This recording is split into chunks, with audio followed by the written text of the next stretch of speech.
Welcome to Study Loop.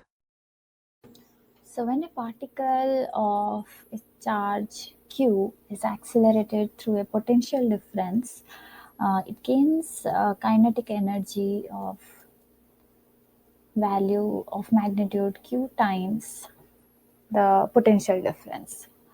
Here the particle is electron, so the charge is negative 1.6 times 10 to the power minus 19 coulomb, and mass is the mass of the electron, which is 9.11 times 10 to the power minus 31 kg. Now kinetic energy is also given by half m times v square. Let's call this ve to separate these two v.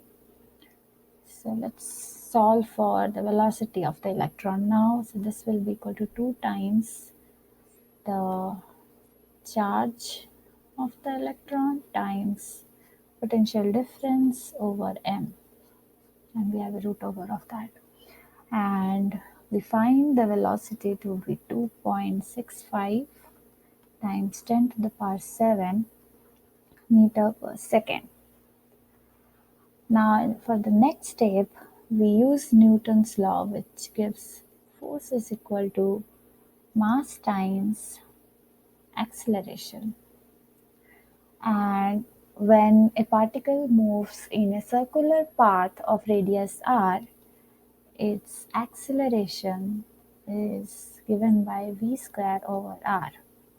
And this is the radial acceleration, not the tangential acceleration. So centripetal force will then be equal to mass times v square over r. And since here the centripetal force is caused by the magnetic field, so this force should be equal to the magnitude of the magnetic force. So yeah, and we take the magnitude of that also. So this is equal to q times v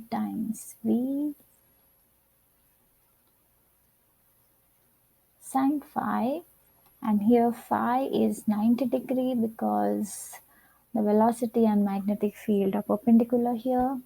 So this gives the magnetic field to be equal to mass times velocity over the magnitude of charge times the radius, and the radius is given to be 0.18 meter. So we solve this for b and we get the magnitude of b to be 8.38 times 10 to the power minus 4 Tesla.